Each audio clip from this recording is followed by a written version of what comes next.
splinters in our minds. Episode 4, Gods of the Bible by Mauro Biglino, Part 3. What is the glory of God? This phrase appears about 50 times in the Old Testament. We know from previous episodes that in most cases, God refers to the word Elohim, a group of human-like beings who genetically created Homo sapiens and then interacted with them over thousands of years. In this episode, we explore what glory really means, as well as other topics such as Cain's banishment, giants, and the birth of monotheism. Chapter 6 of Mauro Biglino's God of the Bible delves into the interactions between humanity and the Elohim, focusing on the post-Edenic world where the Adamites, descendants of Adam and Eve, continue their lives outside the Garden of Eden.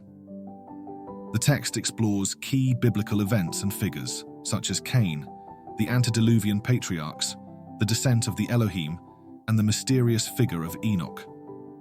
Biglino uses alternative interpretations of biblical texts, often drawing on ancient languages and non-canonical scriptures to challenge traditional theological narratives. The Sign of Cain. Cain, who after murdering his brother Abel is banished from his tribe. Cain expresses his fear that he will be killed by others, which leads God to place a mark on his face to protect him. Biglino questions the traditional interpretation of this story, pointing out its logical inconsistencies.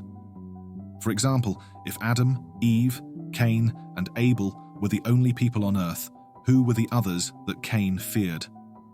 The author suggests that the Adamites, created through genetic engineering and cloning by the Elohim, were not the only inhabitants of the earth. Therefore, Cain's fear was of different ethnic groups or foreign people who did not share the same characteristics as the Adamites. The text also touches on the possibility that Cain had other relatives, citing the Jewish analyst Rashi de Troy from the 11th century, who is one of the most influential Jewish scholars of all time. He posits that Cain had a twin sister and that Abel was born with two sisters. This supports the idea that there were more people in the world than just the immediate family of Adam and Eve. Biglino emphasizes that the strangeness of this story points to a deeper, more complex reality than traditional interpretations allow. Antediluvian Patriarchs. Biglino shifts his focus to the genealogies of the Antediluvian Patriarchs, particularly their extraordinarily long lifespans. The Bible states that Adam lived for 930 years, Seth for 912, and so on. These lifespans are often dismissed or rationalized by traditional commentators, but Biglino argues that the Bible is speaking literally. The chapter highlights the recurring phrase, "and then he had other sons and daughters," which appears in the genealogy of the patriarchs. This suggests that the population of Adamites was not a linear succession, but a coexisting community in which many generations lived simultaneously. The genealogy also points to a unique relationship between the Elohim and certain individuals, such as Seth, who is described as being created in the image and likeness of the Elohim, much like Adam, rather than through normal sexual relations. The Great Descent. One of the most intriguing aspects of this chapter is the exploration of the Great Descent. Biglino connects the name Jared, which means to descend, with an event mentioned in Genesis 6, where the sons of the Elohim descended to earth and took the daughters of the Adam as wives. This descent is further detailed in the Book of the Watchers, a text from the biblical Apocrypha that describes 200 angels rebelling and descending to earth to mate with human women. The leader of these angels, Semeiaza, feared the consequences of their actions, but proceeded nonetheless. Biglino presents this event as a significant moment in biblical history, one that marks the continued mingling of divine and human genetics.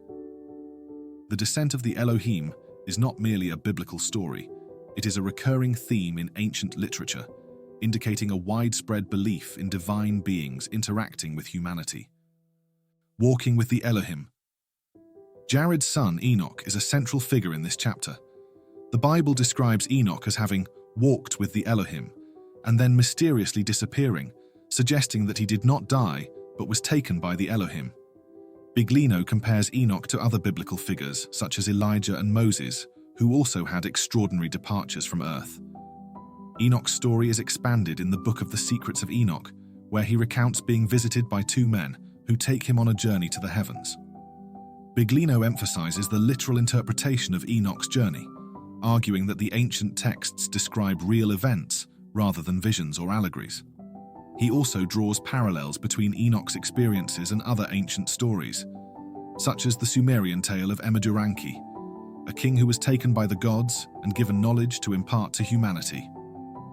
This comparison suggests that Enoch's story is part of a broader tradition of divine beings bestowing knowledge upon select humans. Yahweh's Kavod. Biglino introduces a new word, Kavod. The Hebrew word Kavod is often translated as glory in English. However, it carries a range of meanings depending on the context. In a biblical and theological sense, Kavod can refer to the weightiness, honor, or significance of something or someone, often implying a sense of majesty, splendor, or divine presence.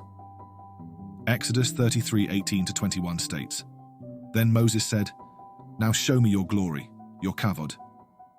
And the Lord said, 'I will cause all my goodness to pass in front of you, and I will proclaim my name, the Lord, in your presence. I will have mercy on whom I will have mercy, and I will have compassion on whom I will have compassion. But,' he said, 'you cannot see my face, for no one may see me and live.' Then the Lord said, 'There is a place near me where you may stand on a rock.'" Biglino states that Yahweh warned him that he could not see it, his Kavod, from the front, but only from behind, for if he saw it from the front, he would die. In order not to die, Moses is advised to hide behind a rock and see the Kavod from behind once it had passed. It would be hard to imagine that this refers to the backside of God, as it is normally translated. Biglino states that there are 23 types of flying chariots described in the Book of Enoch, walking with the Elohim. Biglino examines the Hebrew verb halach, which translates as walked. He states, "This verb is used for Enoch and Noah in the so-called hitpile form, which in Hebrew expresses the idea of doing something intensively, reflexively, and reciprocally.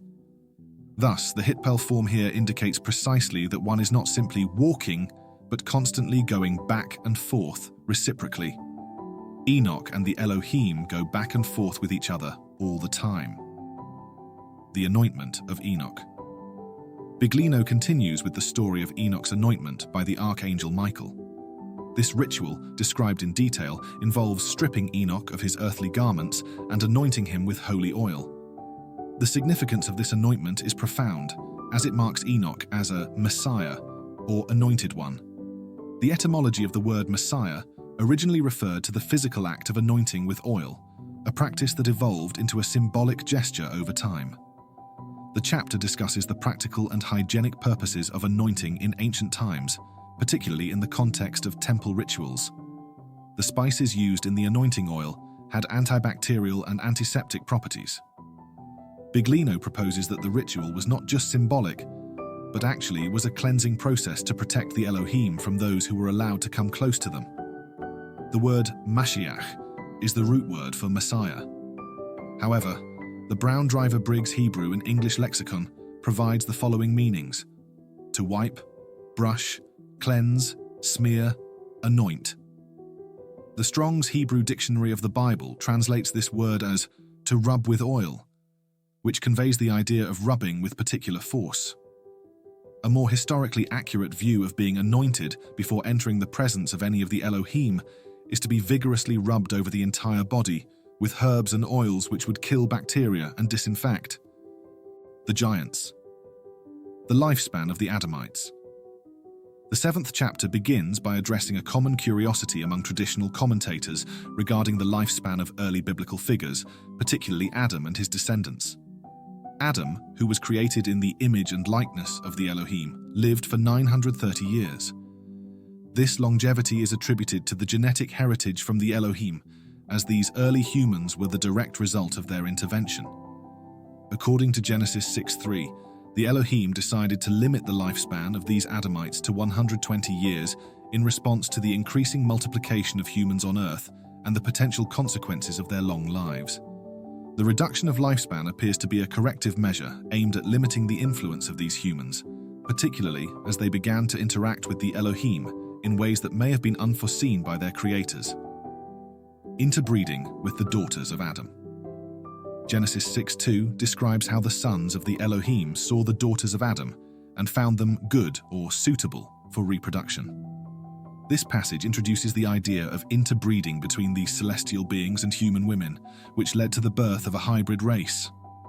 The text questions the moral implications of this narrative, asking why an omniscient God would allow such events to unfold if they would result in negative consequences for humanity. This raises questions about the traditional interpretation of a spiritual, omnipotent deity and suggests that the Elohim were more advanced beings with technological capabilities rather than divine, omnipotent entities. The flood, as recounted in Genesis, is seen as a drastic measure to correct the perceived failures of these beings in managing humanity. The presence of giants, Nephilim on Earth. Biglino explores the presence of giants known as Nephilim on Earth. The narrative from the Book of Enoch is referenced to support the claim that these giants were the offspring of the sons of heaven and human women. 200 angels, led by Semeiaza, descended to Earth, took human wives, and taught them various practical skills, such as agriculture and medicine. This interbreeding resulted in the birth of giants, as confirmed by Genesis 6:4. The ambiguity in the biblical text regarding whether the Nephilim existed before or as a result of this union is noted, adding to the complexity of interpreting these ancient narratives. The Nephilim and their descendants. The giants might have existed on Earth before the interbreeding between the sons of the Elohim and the daughters of Adam. The text challenges the traditional interpretation, emphasizing that giants might have been a separate race, coexisting with or preceding humanity. The chapter then lists various groups associated with giants, such as the Anakim, Rephaim, Emim, and Zamzumim, mentioned in different parts of the Bible. These groups were described as tall and strong, often striking fear into the Israelites, who compared them to locusts in terms of their overwhelming presence. The role of giants in biblical conquests. The chapter also touches on the role of giants during the conquest of Canaan. The spies sent by Moses to scout the Promised Land reported seeing the descendants of Anak, a race of giants. This discovery caused fear among the Israelites, leading to hesitation in their conquest efforts. Biglino reflects on how the presence of these powerful beings influenced the biblical narrative, noting that some references to these giants, such as in the Book of the Wars of Yahweh, have been lost over time, possibly deliberately. Giants in post-biblical contexts. The story of King Og of Bashan, who was the last of the Rephaim, features a bed that measures over 13 feet long. Biglino continues with the famous account of David and Goliath, describing Goliath as nearly 9 feet tall and wearing armor that weighed approximately 110 pounds. The chapter notes the existence of other similar figures in archaeology, such as megalithic structures in places like Baalbek in Lebanon, indicating that these tales of giants were not confined to the biblical narrative but were part of a broader ancient tradition. The text also discusses how different ancient cultures developed myths about giants, reflecting a universal fascination with these beings. Biglino cites various examples of giant remains or artifacts found across the world, from Mesopotamia to South America, suggesting that the Nephilim, or similar beings, may have been a global phenomenon. The chapter also mentions the work of historians like Herodotus, who recorded similar tales of giants, further supporting the idea that these beings were not just mythological, but may have been real. The Birth of Monotheism. In the 8th chapter, Biglino delves into the historical, cultural, and theological transition from polytheism to monotheism, focusing primarily on the figure of Yahweh and the broader context in which this transition occurred. The chapter critically examines the accepted narratives surrounding monotheism, questions long-held theological interpretations, and suggests that the birth of monotheism was a complex and gradual process rather than a sudden divine revelation. In the beginning was polytheism. In the ancient world's religious landscape, where polytheism was the norm, the idea of a single deity was virtually non-existent, and ancient cultures believed in a multiplicity of gods, each with specific roles and attributes. These gods were often linked to natural elements, such as the sun, the moon, and the earth, and were worshipped according to their specialized functions. For instance, in Mesopotamia, the cradle of civilization, the Sumerian pantheon of gods, known as the Anunnaki, was revered. These gods were not unique to Sumerian culture. They had equivalents in other ancient civilizations, such as the Egyptian Neteru and the East Semitic Ilu. Biglino points out that the concept of a single, omnipotent deity emerged gradually and was not the natural state of religious thought in the ancient world. Instead, early human societies recognized multiple gods, and their religious practices were structured around a pantheon of deities. This multiplicity of gods allowed individuals to choose which deity to worship based on their personal needs and circumstances. The father-in-law of Moses. According to the Bible, Moses first encounters Yahweh through his father-in-law, Jethro, a priest of Midian. Jethro, also known as Ruel, is described as a priest in Midian, a region located to the northeast of the Sinai Peninsula and present-day Arabia. The Midianites worshipped their own gods, and Jethro's role as a priest suggests that he was well versed in the religious practices of his people. Yahweh was initially one of many gods worshipped in the region.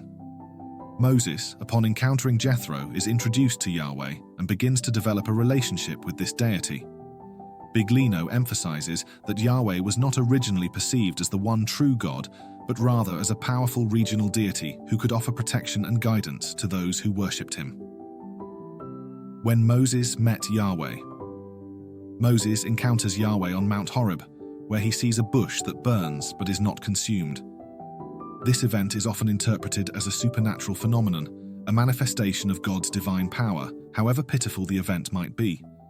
However, Biglino challenges this interpretation, suggesting that the Hebrew word seneh, normally translated as burning bush, may have referred to a natural feature, such as a rocky outcrop or a sharp-edged geological formation. Later in chapter 13, we will address the supposed miracles of the prophet Elijah, where it will be shown that the burning bush was more likely an oily substance that caught fire on a rocky ledge. Biglino also questions the traditional understanding of the Malach, or messenger, who appears to Moses. Rather than viewing this figure as an angelic being, the chapter suggests that the Malach was a flesh and blood individual, possibly a representative of Yahweh or one of the other Elohim.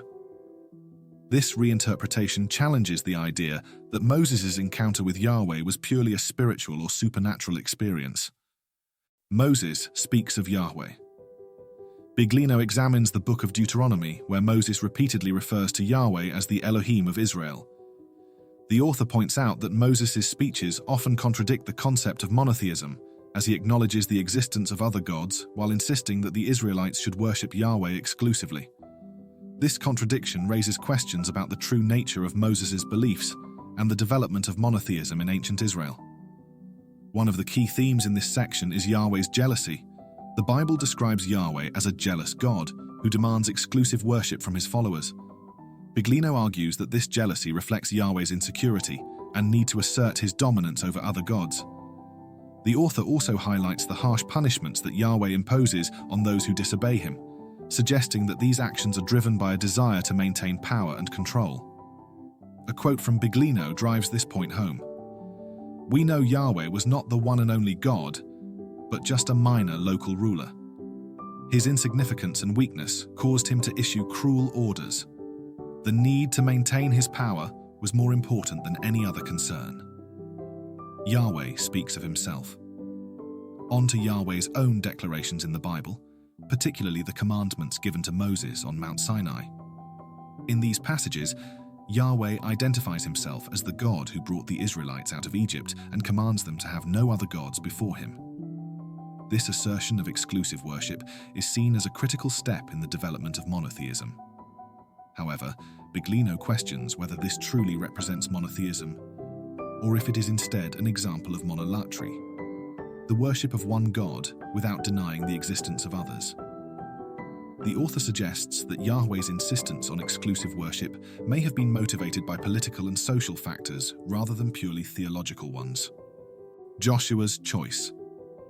Following Moses' apparent death, Joshua takes over as the leader of the Israelites and continues to promote the worship of Yahweh. In the book of Joshua, the leader gathers the tribes of Israel and challenges them to choose whom they will serve, the gods of their ancestors or Yahweh.